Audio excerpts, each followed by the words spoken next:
Like 70%, 80% of his royalties were taken away from him. 94% of creators today would prefer to be independent. Biggest vertical in creator economy, music, that nobody serves. Following the money. Went viral. Like, I think it was downloaded like 15,000 times. This is literally money left on the table. What is complicated is like copyright management. They need to have some signals that this creator will be big. Connect your assets and monetize them properly. I didn't pay myself for like a year and a half. We give AI a face and we say it's bad or it's good. I wrote a book about it called How Platforms Work. The concept was proven very quickly. It was always based on the community. It's an important differentiation that everyone needs to make. There's also really, really, really bad AI use cases. You're the first person who actually asking me this.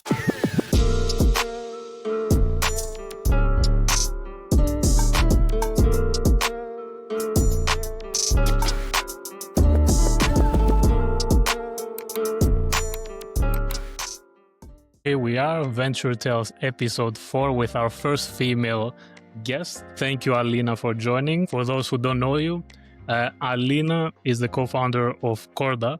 And if you're an independent musician, you should check it out 100%. We will leave the link below in the description box.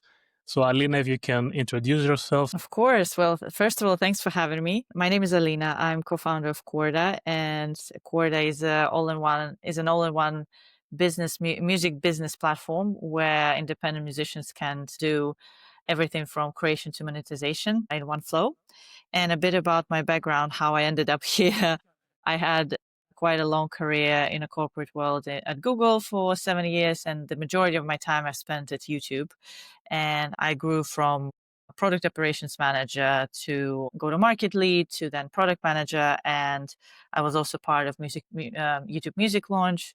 And after I left Google, I also consulted a lot of different companies, including Spotify. And then I met my co-founder, and my co-founder is a songwriter, is an artist, and quite a successful artist and published songwriter himself. And this is where the idea of kind of Korda was born. Yeah, I've made some research and I've seen that you went from philosopher and linguist, let's say, to startup founder. I love that you checked that part of my biography as well. I check everything.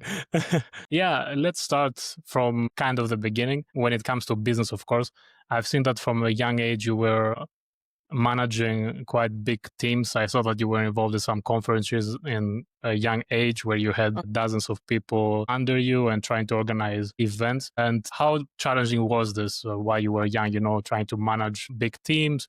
And was it challenging? What did you learn from this experience? It's a great question. I think you're the first person who actually asking me this, but this is a great, I guess, beginning of the story where the entrepreneurship, I would say, endeavors or entrepreneurship drive comes from. Because since I was even at school, I had I always had like good organizational skills, but it definitely manifested itself when I was in the uni. And while I was doing my first degree, I was organizing a lot of business case competitions. And this was one of the reasons why I loved it so much that I'm like, I need to go to study at a business school. This was part of the reason why how it influenced me. And then when I was in the business school, I also organized like these big events, like one of the conferences in particular, we had 40 people in the organization committee, and I was the chairman of this committee. And it was probably the highlight of my student experience, so to say. Was it challenging? I think it was, because we had to do every stage of kind of business journey from the fundraise. And for like a student conference, I remember we raised something like $60,000. Like it was a pretty big budget for a student conference, and we managed to do that. Then we also needed to do the whole selection process of all the students, bring everyone to one place, all the logistics, all the crazy stuff. So it gives you so much experience and prepares you very well for kind of future business. But I think event management in particular needs to be very on point. There's no room for mistake. So, and I guess that gave also a great foundation for your role in YouTube after. because you were interacting with many stakeholders. Yeah, 100%. I think what was a great foundation is, as you mentioned, like I had business background. I didn't have like tech background. And for me to transfer to that more kind of technical roles, it also required me to get another like additional education. And I did like coding boot camps. It's crazy to say it in 2025, but in 2000, like 10 years ago, you needed to go through like a year boot camp to be able to build something that you're able to do with like tools like Lovable, etc. in 2025. So True. it's funny, but back then it helped me to understand how to build a product app works, Yeah. desktop or mobile app. And also, my first team at Google was actually ads. And now I'm always joking right now that the least glamorous roles in my corporate career are actually the most helpful right now, because I know how things work kind of in the trenches, like in the weeds. I know exactly how it's going to work, and like it's not a problem for me to do that stuff or like to hire a person to do something. Yeah, most of the And times the most unsexy parts are the ones that make the biggest difference in a business. exactly. So this was part of the job, and part of the job was actually to make explanatory videos on YouTube, and how I was like team YouTube creator. And then when I was interviewing with YouTube, I already had all of this experience that creators face, and it was very easy for me to go through the interview process. So you also went through the content creator journey from your own perspective. Yeah, 100%. Like I Yeah. loved, like I remember first time I opened Adobe Premiere Pro, I was like, what is this? But I somehow like loved it so much. So yeah. Yeah, you figured it out. But you mentioned that you did learn some coding, but would you consider yourself a technical founder at this stage? No, I don't. 100% it's my co-founder who is technical, and I can automate some easy tasks, but to be honest, like in 2025 with no code and like landing pages, it's accessible to almost anyone. So I guess the roles are blended now, and right now it's more like you're just a founder. I mean, you're not just a founder, because for like technical roles, obviously there is still huge room, especially in our product. There are so many things that we need to figure out, because we're building some of the things we're building like first in history, I would say. And I love to do something that hasn't been done before. This is like my passion. But yeah, you need to be technical. This is why I have a co-founder. Yeah, and you also did some time as a product manager. And I actually was last week in an event about product management. And what struck me is that none of them had technical backgrounds, but they Yeah, somehow, got into the industry, yeah. learned how to communicate with technical people, and had huge curiosity, and they made it. And it seems that you are also in a similar position. I think it all started when I joined Google, because I worked with advertisers. How online advertising works is, yes, you have your ads account, but then you also have your website, and website has conversions, codes, JavaScript, here, there's code snippets, and whether you want it or not, it just becomes part of your skill or like part of your expertise. And then you have to figure out, okay, how does this thing work? And yes, maybe you're not like, I'm not going to be Google level engineer. Never, probably. Not But everyone is built like that. yeah, but then what is needed for probably like 80% of the tasks can be solved by 20% of like basic technical knowledge. But to your point about being naturally curious, I think that's what I definitely have. How does this thing work? And sometimes just like staying late, I don't know, in the office to figure something out, or to automate things that people didn't think of. When I was at YouTube already, I was organized, it's called like G2G, Googler to Googler courses on SQL and on YouTube data, on Python. I loved YouTube data still till today. I think it's like probably the most, I would say it's a masterpiece. So engineering masterpiece, like YouTube data, content ID, some of the things inside YouTube are just like incredible, how people, like fascinating how people built that.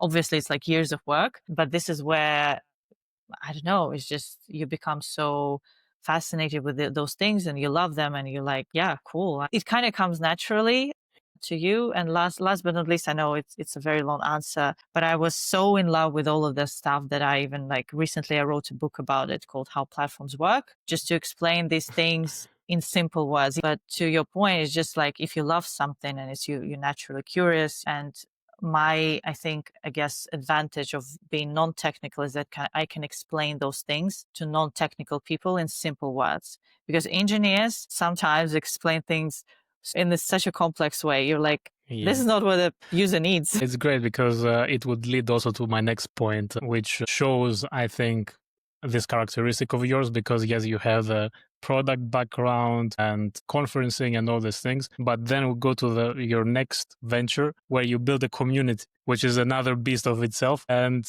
I think it's very interesting for people listening on how to properly build nowadays a community, because it has become second nature. Everyone tries to build it because this is how business works nowadays. So for those who don't know, you managed to build a community to 7,500 people with one of your ventures. And yeah, I was curious if you have some tips, up-to-date tips in our modern era of business that people could utilize in community building.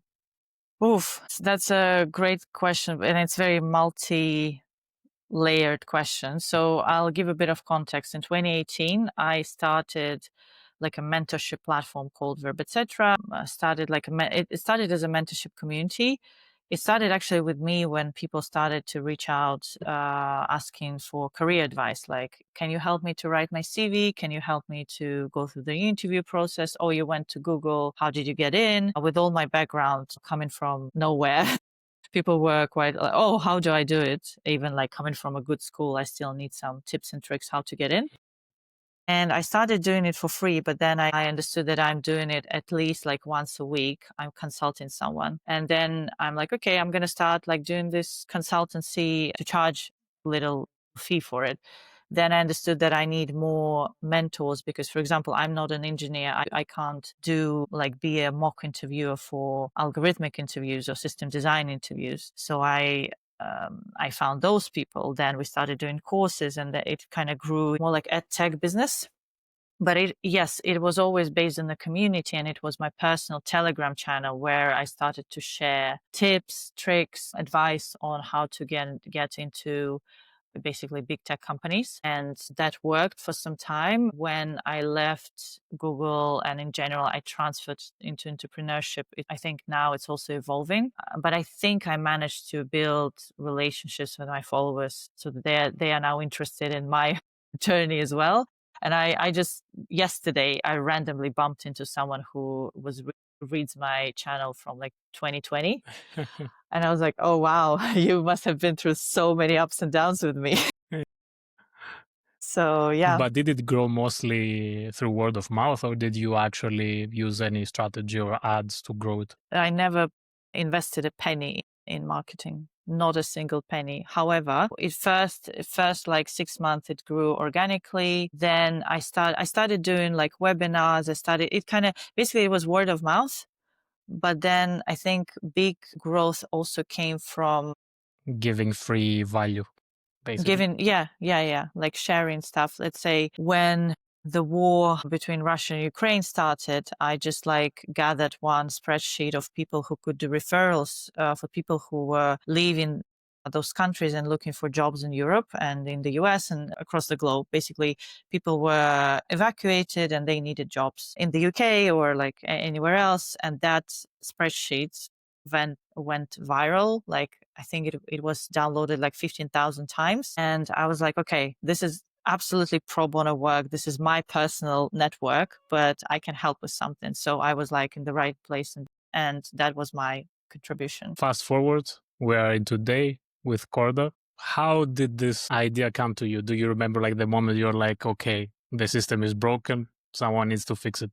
I guess it's a blend, and it's a blend of mine and my co-founder experience. So we coming from exactly two different sides of the table and of the industry. I'm coming from the platform world and he's coming from the artist world. And his perspective is important. My perspective is also important. I kind of bring like the industry perspective into the play, and he brings the artist perspective, which hasn't been taken into account that much because historically artists didn't have that much agency. And now with all the unbundling, artists actually have the agency and have a say and have like everything to be independent. And suddenly the middlemen in between platforms and actual creatives have to evolve, and they need to somehow start bringing value in a different way. So this middleman should also either become like also platforms, let's say distributors and like managers of the catalogs or royalty collection layers, etc. Or they should,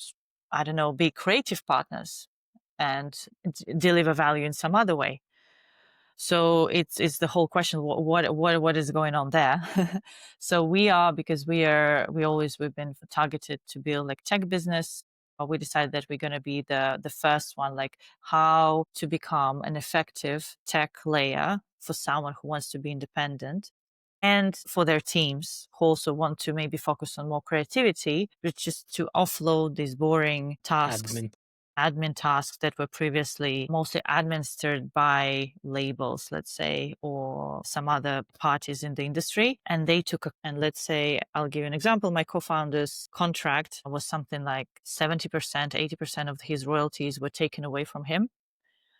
And which is crazy, because even in venture capital, even when people invest in you, they invest in you and they give you this money. But in music, when they invest in you, they give you an advance. You have to pay back those money. You have to pay back the money, but also you give up 80% of your royalties. So the question is, what's going on? I mean, it's not that labels don't bring value or like managers don't bring value. On the contrary, we actually want to build like layer that will help labels and managers be more efficient and productive, etc., and solve the industry's black box. But there are definitely some inefficiencies that we can cut. But that was a very long answer to the actual question: how did the idea come together? So when we met, we started talking to artists, because before that, Korda was already like at inception. It was like a collaboration platform, like a community. I'm a songwriter, I'm looking for a singer, or I'm a singer, I'm looking for a producer. I'm a producer, I'm looking for, I don't know, manager. And that's a good idea in terms of as a community, but it doesn't really have like a lot of business potential, as in commercial potential. So when we started talking to people, they're like, yeah, it's a cool idea, but guys, I have so many platforms. I'm so tired of managing all of them. If there was one that would be efficient. And this is kind of where it started to come together. And with likes of other creator economy tools like Uscreen, Stan Store, like others who kind of started to pop up and grow in quickly, we thought, oh, actually, there is a vertical, which is the biggest vertical in creator economy, music, that nobody serves. And there is an opportunity to bundle those tools, but bundle them efficiently at a lower cost with more kind of data efficiencies. Why don't we do that? So we literally put up a paywall.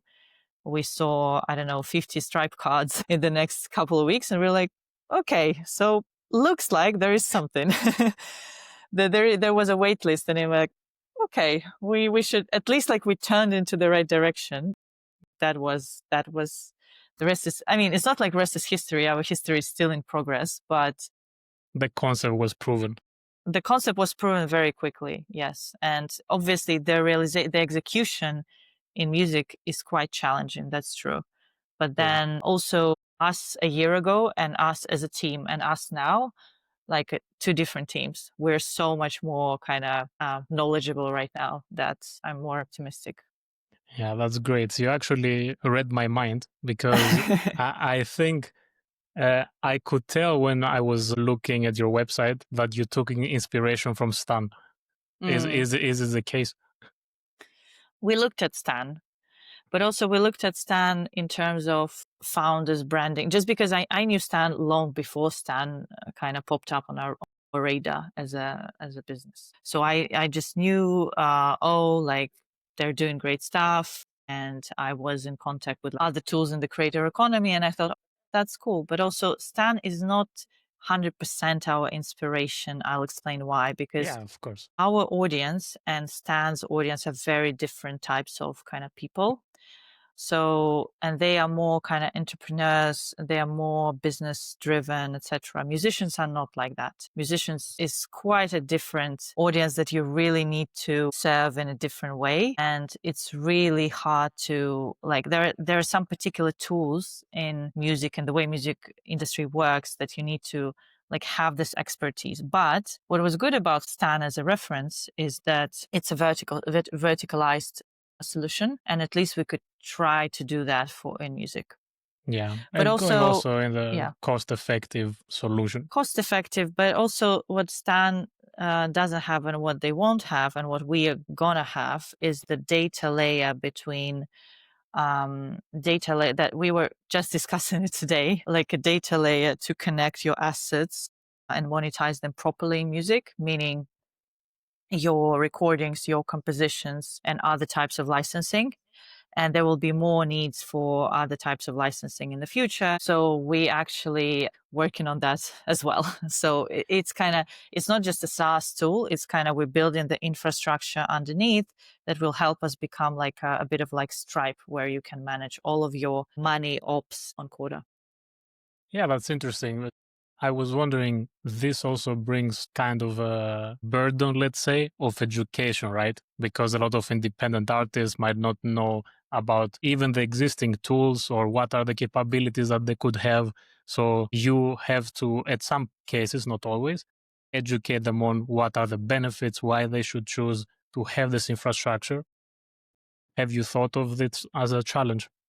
Yes and no. So good news is that people are getting more knowledgeable. However, we still like I talk to artists every day and they still have all the myths, all the misconceptions. This is why I had to write a book about it. Overall, there are a lot of communities, there are a lot of educators online that we partner with and they help us to tell the story in the right way. And they are actually kind of advocating for Korda's vision even more than we do. Because as soon as they hear, oh, it's all in one place, finally, oh, and it doesn't cost us a fortune, finally, somebody thought about it. Thank you. But the fact that we'll need educational piece, 100%. I'll give you an example. Publishing royalties is something that independent artists, not a lot of them like even understand that they need to collect them.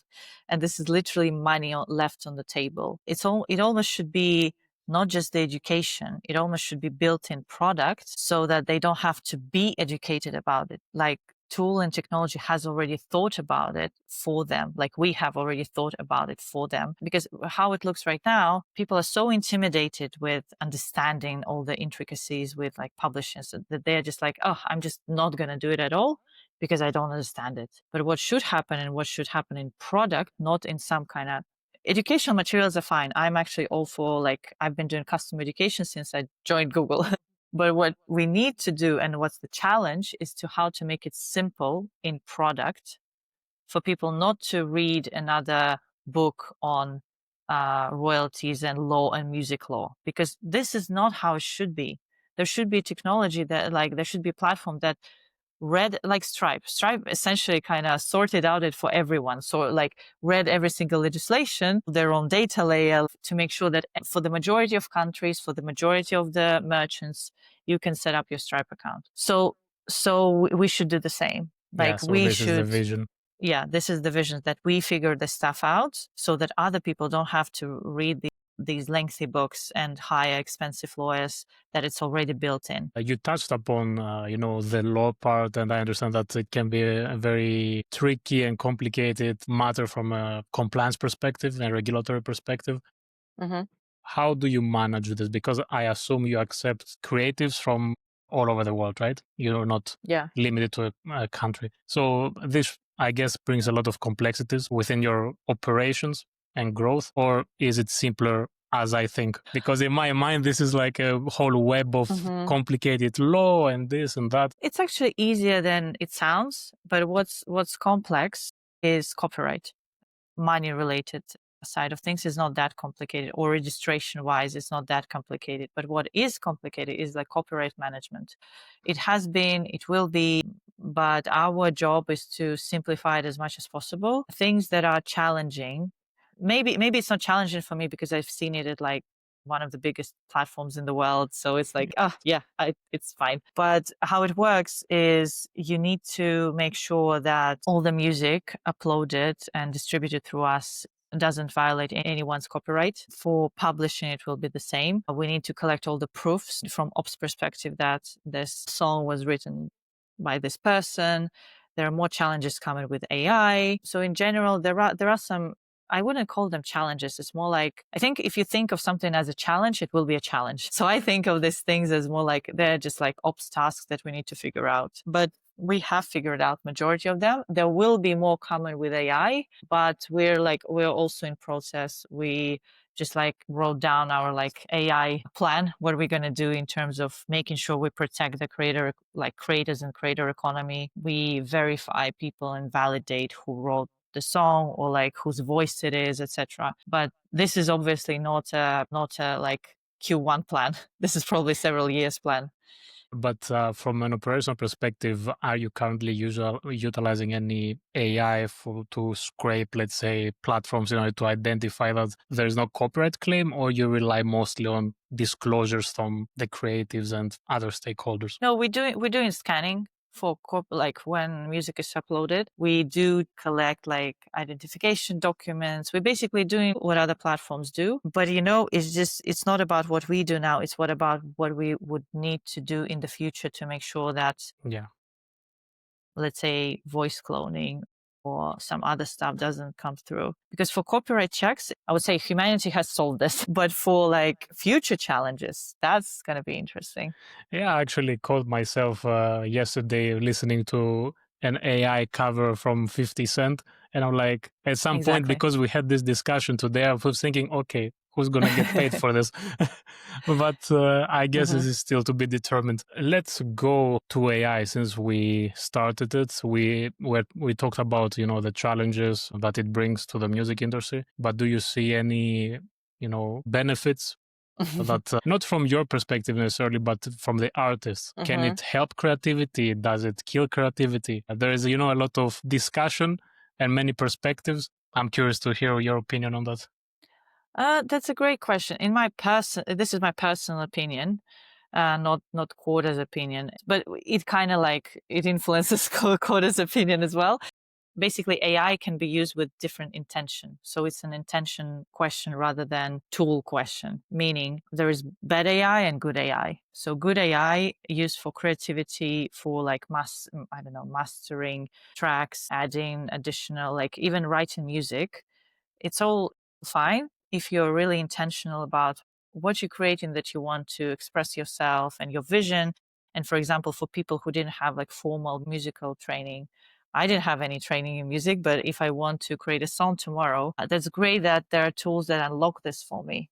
And I can write lyrics and I can write music. For example, I was writing lyrics, but I've never been able to write an actual song. So that is a great part that it unlocks. And Korda, by the way, kind of speaking in business terms, we also capitalize a bit on AI, on the rise of the AI, just because there will be more people creating music in the next 50 years than there has been in the whole history of humanity. But having said that, there's also really, really, really bad AI use cases with 100% uh, generated tracks with no intention or no creative input.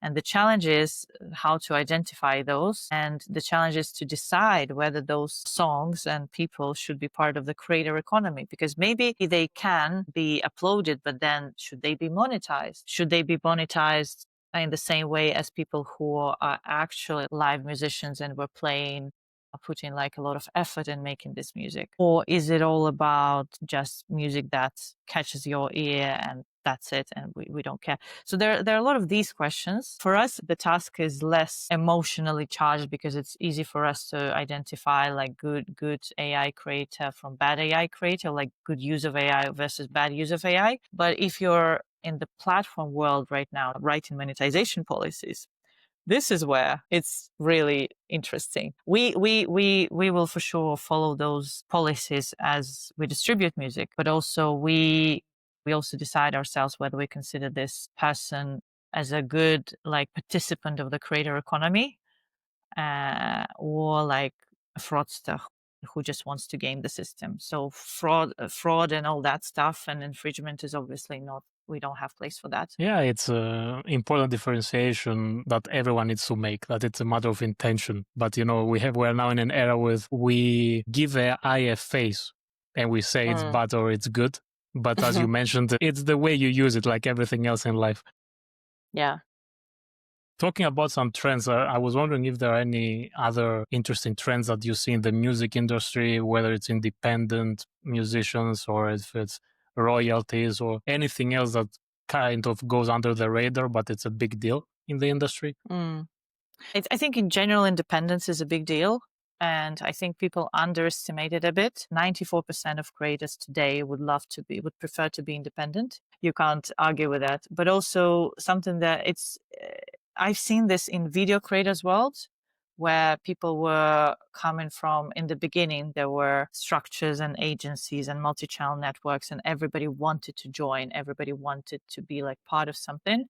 While now, if you're more or less successful and serious about what you do, you try to hire a small team of helpers, like of people who can assist you, or you either do it all by yourself or you hire a team. And this is the trend I think that will happen. It just happens in front of our eyes, kind of like micro labels, I would call them. That yes, these people, like, they're more like managers, and they might have 2, 3, maybe up to 5 people in the roster, but they would focus on those people alone. And it's like good both for the artist and for creator that somebody like focuses on them. The whole mass culture, like in a sense that they were global stars in the 90s and early 2000s, and everybody knew them.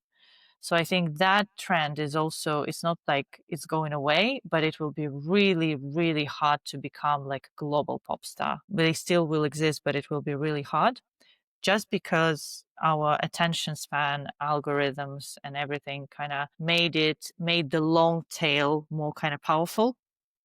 So there will be more people making music or like making it in creative world, but they will be smaller kind of in size, and it will be noisier. So there will be more and more people from every single direction, which brings me to my last point about income diversification, because you can't, basically it's already really hard to make a living from streaming alone, but it will be even harder with AI and with everything. So people will diversify. And this is where diversification, like other income streams for creators, matter more and more. And they already matter a lot, but they will matter even more. It draws a parallel, I think, also with the business world, where we see a lot of people want to get out of their 9 to 5s and be independent. So it's kind of a similar thing what you described in your second point, where someone says, okay, I'd rather be number one in Norway and be independent and not have a boss, quote unquote, a label, rather than, be dependent and 70% of my royalties go away, but I'm a global star. So it's a matter of priorities, I think, and goals. Yeah, but also like, even if you think about labels, because labels are not all labels like villains and evil, etc. But for them as a business, their priorities shifted as well, because for them, it's easier now to take someone who already, much preferable, I would say, to take someone who already has some kind of audience, rather than taking like raw talent that has 0 followers anywhere. So for them, what They're do, adapting. they are hunting for people who like blowing up, in comparison with, oh, I'm hunting just like for a talent. Because they still want to have like a signal, similar to like startup like investors. They need to have some signals that this company is going to be hot. And the same kind of in the music world, they need to have some signals that this creator will be big. But it's rare that they will now take a person with 0 followers, because they need to have some validation that this creator generates attention and like audience love, etc. So in that sense, labels are also shifting to, let's say, kind of catalog investments and investing in something that they know will bring them money. They becoming more a bit like private equity style rather than startup style. So it's going kind of in both directions, but creators change, but also labels change for them. Like they also count their P&L. Following the money, where the following attention and the money goes. Yeah. Which doesn't mean that you can't build a creative career, but I think it brings me back to my point about diversification and thinking who you are, how you want to live. Basically, it's possible now with the tools and infrastructure to be independent and make a living rather than rely on somebody else. Yeah, for sure. Going back to something more operational, based on what I've seen, you haven't raised any money or any significant amount of money at least. So my assumption is that you're operating in a quite lean way. Yeah.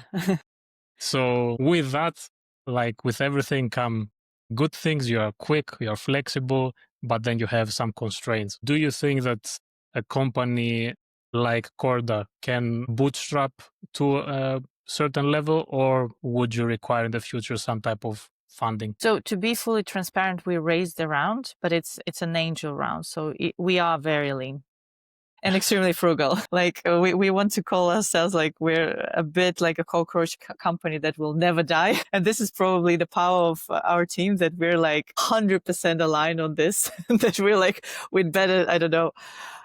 I mean, I don't want to forecast anything bad, but basically, to your point, we are very lean, and I didn't pay myself for like a year and a half a single penny after I left like employment. But in terms of whether we'll need to raise big priced rounds, maybe. So I'm not saying that it's impossible. Whether we will be able to bootstrap, I think we would need, ideally, would love to have a partner um, who comes not just with money but also expertise, and we have some interest from people like that. So we're like, what I learned in the fundraising process, because we were part of Entrepreneur First, and we spoke to a lot of generalist investors. And I think what I learned in this process that we should have spoke. I mean, they are all great, but they're not really deep into our kind of topic and industry. We kind of didn't align on those things, and it's better to speak to someone who like 100% understands what you're building, basically someone who you don't even have to, I would say, sell too Yes. hard, Who but they're like, understands the industry? yeah, because otherwise, I don't want to say we wasted a lot of time, but it was all like great conversations. But the lens of typical VC investor is extremely different, especially in the world of AI tools and like Lovable, etc. And they like measuring you um, with a ruler of AI Every startup, but millimeter, yeah.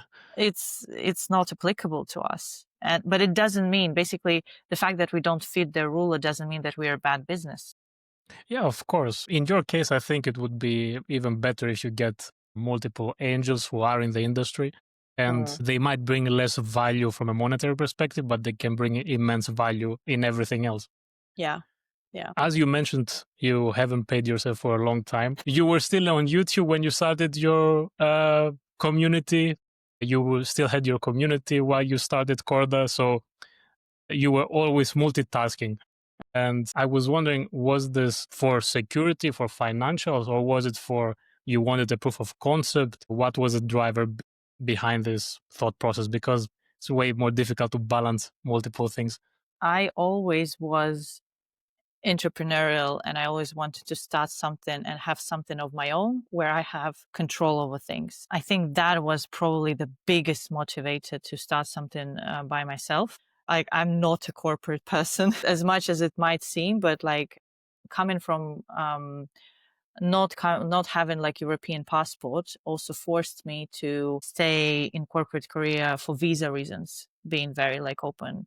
And there were hundreds of times when I wasn't like happy with something in corporate world and I wanted to leave, but I just couldn't do it. I didn't have a privilege of European passport or like first world country passport, but then it also made me stay somewhere for a long time so that I could learn enough. So I'm kind of looking at from the bright side that actually it helped me to also build some financial security so that when I actually jumped into entrepreneurship full time, I feel more secure and I'm not gonna like go bankrupt. Yeah, of course. In a way, it's driven by this whole kind of mindset that I don't want to be managed by anyone. But B, it's also it's a long term security thing. I don't think I had like a whole plan in front of me, but it definitely contributed to the fact that right now, and I could take a break from paying myself for such a long time. and be like, And regulations, as you mentioned, which is a struggle that many people in my network also deal with. And yeah, it's yeah. very underestimated. Yeah, I mean, I don't have. I'm looking at some founders, and like when they talk, then they discuss like all types of challenges. At least they didn't have like visa challenge, and they could live in the country where they are. And Yeah. with people like me, not only you have, I mean, all your regular challenges, you also like you just Yeah, by also the yourself. government above your head. Yeah, but also you sometimes like I for example I don't have dependents, but many of my people in my network they have families and spouses and children dependent on them alone in the country. While I only had myself and I had to wait and kind of grind through it no matter what, no matter whether I liked the project I worked on or not, I stayed. But it also proves kind of my resilience and ability to go through things without giving up. So yeah. I think my profile kind of tells it in terms of kind of things that I changed, like how many times I pivoted like from education to corporate back to startups, etc. And then like visa issues and all that stuff. I'm a very I am a pretty like type of that cockroach company that will never die. I mean, it's a good quality to have, especially in the entrepreneurial world. Yeah. So you have a lot of exposure to creatives, and you had also a great amount of exposure to the corporate world and how high performance is evaluated there. What would you say is the main difference between a high performer in the corporate or business world and a creative high performer? Have you identified any significant difference? That's a great question. And it's really hard for me to identify high performer in the creative world. I'll be honest. It's really hard to define high performer. Like when I think of a high performer in the creative industry, I think of someone like Taylor Swift. She's like Yeah, very you can judge productive. it after already it has been done. Yeah. But then there is another star of that caliber, like Adele. She doesn't have as many albums as Taylor, for example. So is she considered a high performer or low performer? Or like, how do we define high performer in creative industry? Or there might be someone much, much smaller, but having like sustainable career during like years and years and ability to reinvent themselves. I think in general, what is like common among both groups is this ability to work, like hard work. It like it's present in both kind of business high performance performers and creative high performers.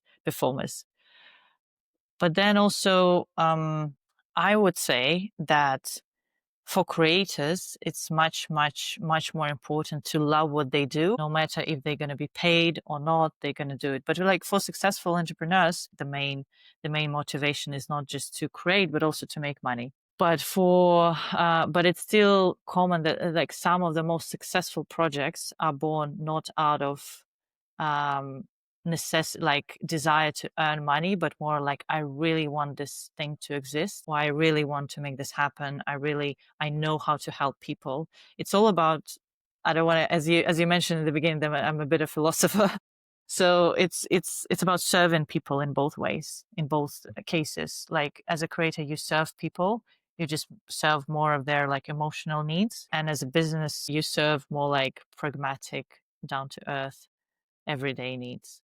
So when you work in an environment like Google or YouTube and you see people who are indeed high performance, do you think that all of them or most of them are entrepreneurs, but just some of them choose to take this route, or it takes something more to become an entrepreneur? I would say I would say even more. Like at Google, if people stay for a long time, I think it's really hard to become entrepreneur after that. I'm saying like I'm telling truth. I think I only stayed because of the visa reasons. I don't think like I wanted to leave much earlier.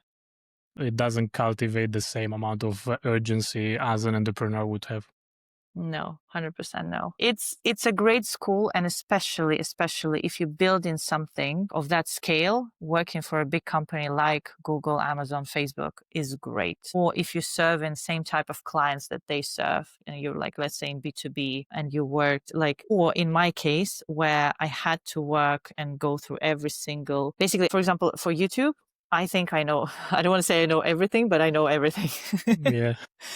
It's like from every single corner so that you understand how it works very well. In this like 5 years, you need like 5 years to learn it. It's almost like getting a degree in platforms. That makes sense. But if you stay for like 15 years, I think it becomes really hard. Although I can think of some examples of people who left even after 15 years and started their own companies. But these people are also usually like immigrants, or they basically have some other characteristics. Yeah.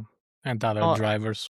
are the drivers not just staying like in one company for the sense of the security. So just to kind of sum it up, I don't think it's black or white in the sense that, oh, if you stay in a big company or if you leave, you're definitely an entrepreneur. But I think the only thing that makes you an entrepreneur is actually building a company, or like even starting something on the side, even like starting a podcast. It's already entrepreneurial endeavors. So what's next for Korda? What are you working on for the next 6 months? What is your top goal to achieve? I mean, we have our milestones, but in terms of like numbers and KPIs, but we're working on a big platform re-architecture. So we launched our full monetization in September, but we learned a lot and we're like, okay, there are definitely things that we need to fix. So we're fixing things. And I think till the end of the year, we'll probably work on re-architecture and fixing things. Then we also want to introduce a new manager plan for people who have like their rosters up to 5 artists, or like around five artists, and that will be our next priority. And then we also we started to lay in the ground and the foundation for this kind of bigger vision of royalty orchestration for both recordings and compositions, and then future kind of licensing, branching out. But that is like I would say just laying the ground. Exciting things are coming to Korda. So you're building now the foundation, and slowly you will build what you have as a vision. That's awesome. Like if you asked me a year ago, I would say I hope so. Right now, I'm much more confident in what's going to happen next. The journey of a startup founder. Yes. Great, then. Thank you very much, Alina, for joining us. Thank you for having me. For anyone who wants to check out Korda, we're going to have the link down below. Of course, also Alina's book. More than happy to include it. Check it out if you're into whatever we discussed today. And once again, thank you very much, Alina. Thank you. Thank you.